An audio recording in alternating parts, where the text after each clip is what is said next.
Hello, my ghouls and goblins and other paranormal phenomena. Welcome to the Halloween special. Now, tonight, we're not recording in the house. No, no. We're doing it in the scariest place I can think of. Quarantined suburban America. Oh, yes, quite terrifying. Okay, but now let's get to the carving of these five movies I picked out. And they're all horror movies because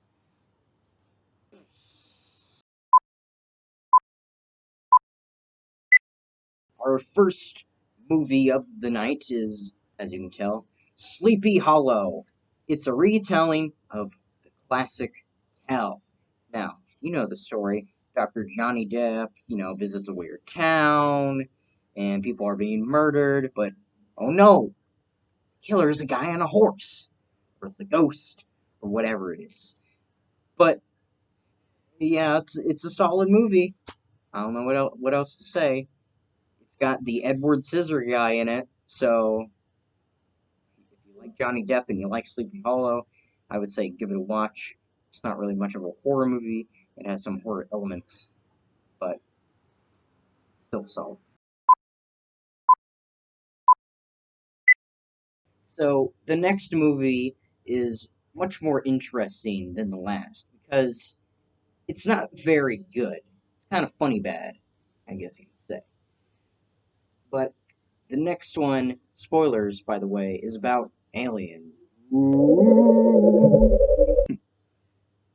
So at the start of the movie, they have some like random B-roll footage because they had nothing relevant to put there, and then it cuts to the family having a good old-fashioned barbecue. Yeehaw! Okay, but this barbecue, sadly, the oldest son, Jesse, is not there because he is watching softcore with his friend at his house. So, yeah. But then we get to see a few absolutely intriguing scenes of the family bickering at each other. That isn't horror. I don't know what is. Okay, but no more family stuff for right now because it's time for some haunted happening. The first night it starts out small, by having a giant stack of food all over their island from all the stuff in their fridge. That ain't small. But then, boo! Jump scare from the little kid called Sammy who speaks some more exposition at us. Who, he says, like, there's a dude called the Sandman that did all the stacking. But surprise, it gets worse for them. And of course, they call the police, but when the police show up and they tell them their story, they don't believe it, of course. So now it's time for another spooky nighttime scene. And the kids are in bed and they're talking to each other with walkie talkies. But then, boom! An alarm goes off in their house, and it's a really, really shitty jump scare. And in the morning, they realize they call the police, and the police just don't give a single shit again. Okay, then Sammy, the character Sammy, who's the littlest one, he starts acting creepy again. And then his dad starts acting like a huge dick for like no reason. And I know what you're thinking, like, oh, the aliens are influencing them or something like that, but no. He's just a dick for no reason. And guess what? Who could have guessed this? Sammy starts acting creepy again. Who could have guessed? Who could have? Okay, then Sammy pisses his pants at a soccer game, and it cuts back to the house. And oh shit, birds! They fly into their window and die. And everybody in the house is profusely spooked.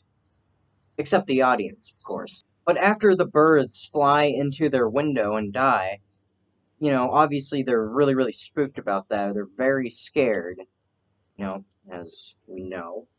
But they call in some scientist people who gather important evidence. Just imagine I'm writing something down right here. They gather important evidence, which will be important later, foreshadowing. And then another night scene happens. Yay! So the mom is slowly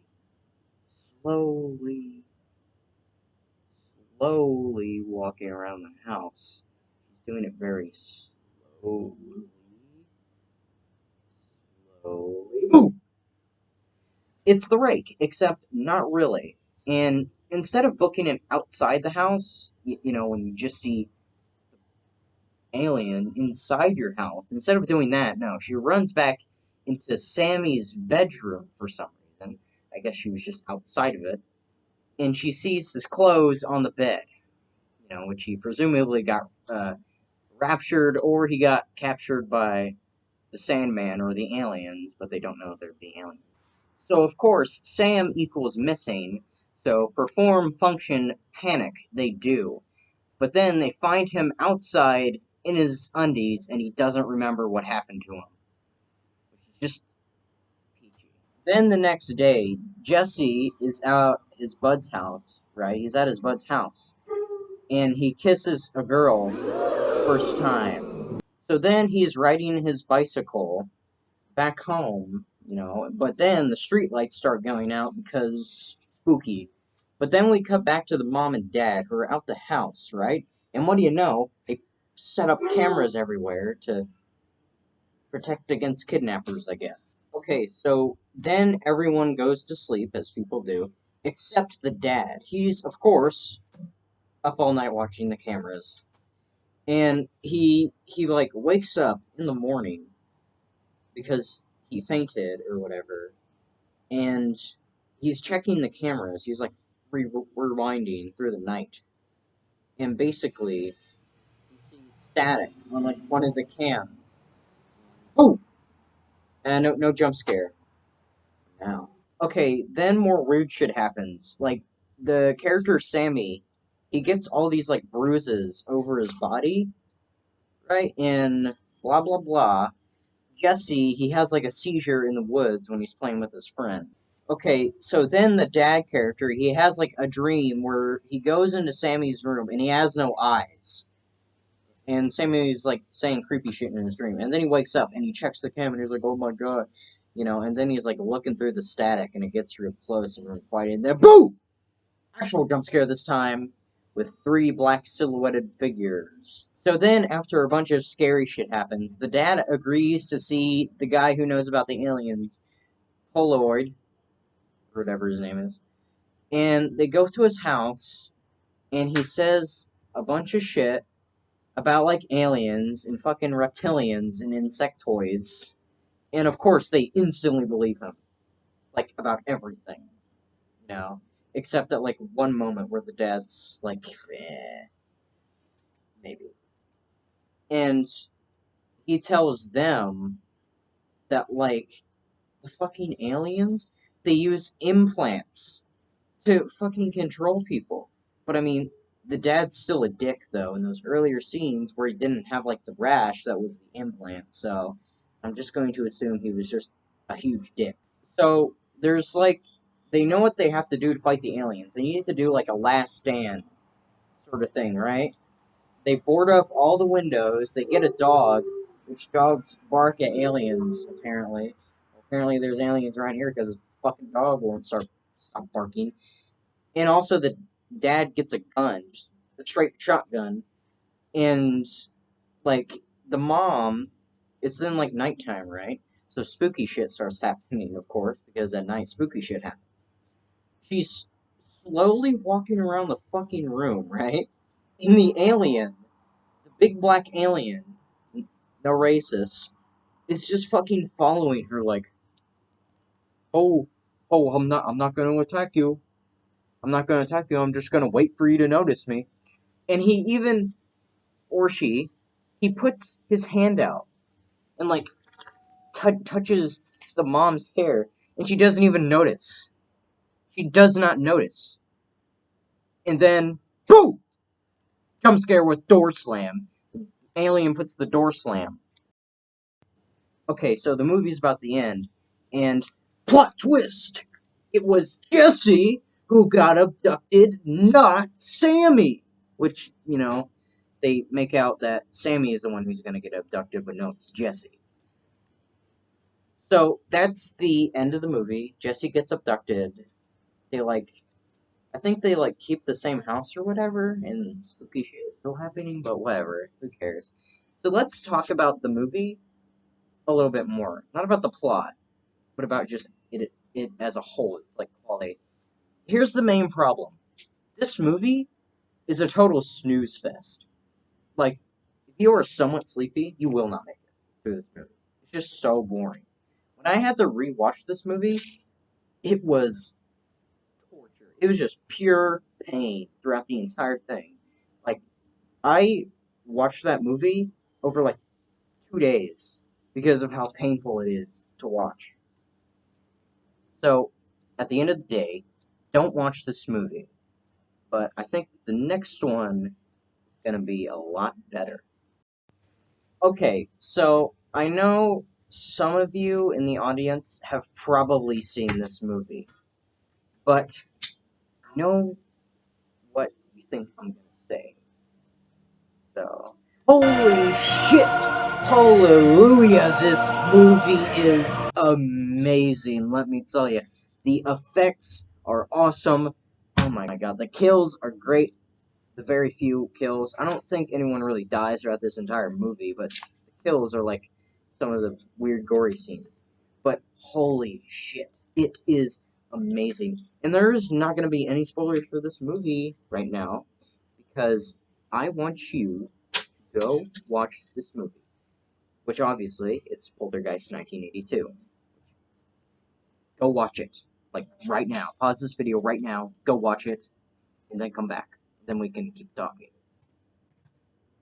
So that's all I gotta say for Poltergeist 1982. If you want a full review, go somewhere else. Okay, so I have a lot of strong opinions on Paranormal Activity, right? A lot of people say, oh, it's such a great movie. It was a pioneer of the horror genre. And I watched it this year, and I gotta say, I think it is really overrated. Just think about Paranormal Activity, as a whole, right? With Chelsea and Micah, right? Or whatever his weird fucking name is, right? It's they're sleeping, spooky shit happens, and then that's it. Like that is it. And I think its sequels have I think Paranormal Activity 2 that really defined when the horror genre dropped to just jump scare films, right? And personally, I think Paranormal Activity, jump scares in it, good. Yeah, they're pretty good. But saying it's a horror pioneer, that it should be held up with some of the classics, Halloween, I don't really think it's there. I think it's just very overrated, in my opinion. And you're okay if you think it's a masterpiece. I'm not going to stop you. You know what? Scream at me in the comments. I don't care.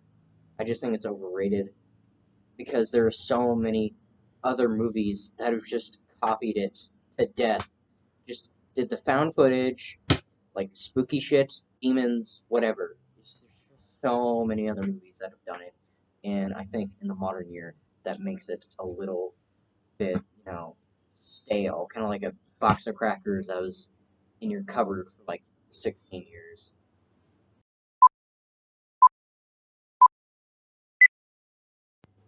Okay, so now we're gonna look at our last and certainly least movie, The Darkness, as you saw from the title. But here's the plot basically.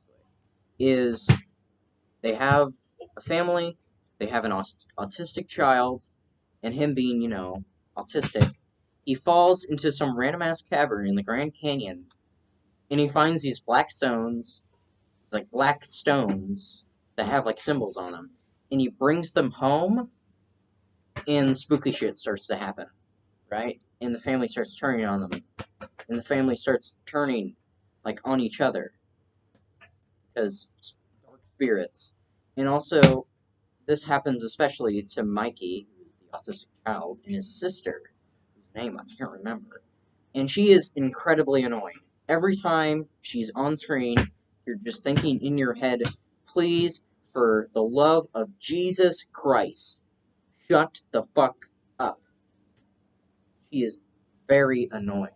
Okay, so Mikey, the autistic child, he brings the stones home, right? As you heard. But then, spooky haunted things start to happen. Like the water turns on by itself. The mom thinks it's Mikey, of course. And, like, the frickin' strange smells, of course. There's, like, strange smells. I was like, what is that? And, of course, it's like nothing really happens for a bit. But watching this movie, it's like driving into Cliche Town, USA. In fact, and in the next scene, right, they have Mikey, and he's fucking upstairs in the attic, right? And the mom goes up there, but she doesn't know that. And it's like, brr, brr, and there's this fucking ear-splitting jump scare sound effect, right? And it's so loud. I was like, fuck. I jumped back a bit because it's so fucking loud. There's so many cliches. It's like, oh, the light bulb pops. It's like, it's so cliched and bad, but we'll get into that later. Oh, we'll get into it. We'll get into it, alright. Okay, but fuck that shit. Because it's time for some more spooky stuff, like black handprints on a blanket and scare noises. God, this movie is like the AIDS of filmmaking, right? It's just so many cliches, so many bullshit. So much bullshit in there. And fucking pus, bleeding, whatever. You know what I mean? It's just so bad. I don't know what to say. There's so many things I could say about it. I could critique every single plot point, but I would just be sitting here in the middle of the night looking like a fucking idiot. So I'm just gonna move forward a bit, and we'll see how that works out. Okay, so now the evil spirits are affecting them more, because why not? And the mom walks in on the sister character just vomiting up some like food into like a plastic bag and just putting it under her bed for some reason. Why? Why is she doing this? Never explained. Of course, never fucking explained. And the mom instantly starts fucking yelling at her like, "You're so sick! You're so sick! She's sick! Oh my god, you're so sick! You're so sick, honey!" You know? And I'm like, what is like the thing about that situation that makes you start yelling, "You're so sick"? You know what I mean? That's like really horrible. She's yelling at the sister character like she just fucking murdered somebody, and she walked in on the sister sawing up his corpse with a fucking chainsaw and laughing maniacally. No, she's just vomiting up food. Why not just talk to her? And then the dad comes in and diffuses the situation, because apparently he's just a pair of fucking pliers in this movie. He defuses the fucking bomb. You know what I mean? And also, the dad is Kevin Bacon, which honestly, if I saw this movie and he wasn't in it, I probably would have thought it was like a no budget movie. You know what I mean? Where it was like absolutely like no budget, like $5 budget. You know what I mean? And they just went with it. But he's in this movie for some reason. Okay, so after that weird puking scene, right? The son, right? More spooky shit is happening. Somehow, right? He starts a raging fucking fire in his room. And here's the stupid thing about this scene is that they show him like with a box of matches in his hand and he drops it afterward after the mom puts out the fire somehow. But here's the problem is that the mom, she hears the smoke alarm, right?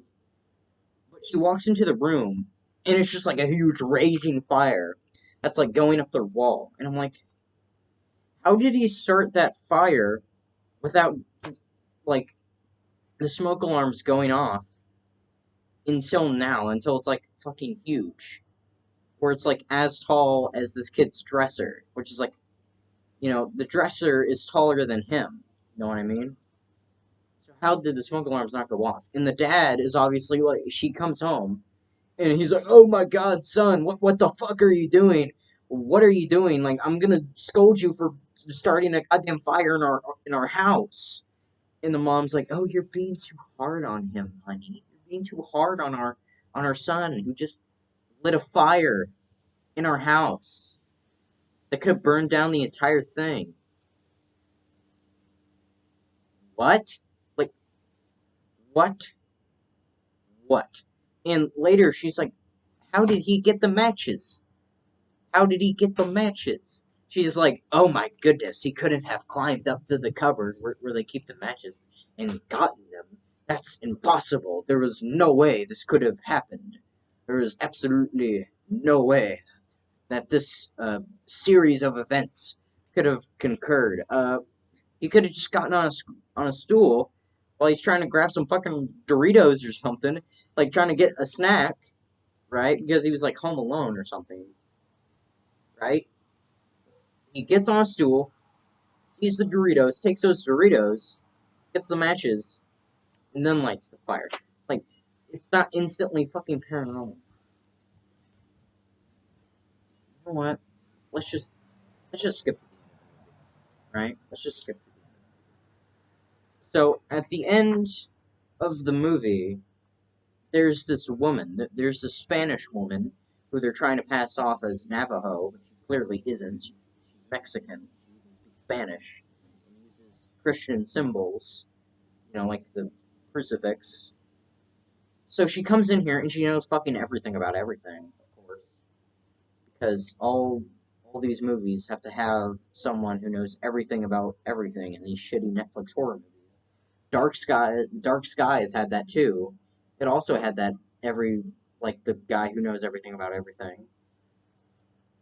But she comes in here and she's like she's waving her dowsing rods around and doing the crucifix thing, and then the Mikey he like sees a fucking portal where the fire burned into another dimension, and he like puts the rocks down in another dimension, and the demons are stopped or something.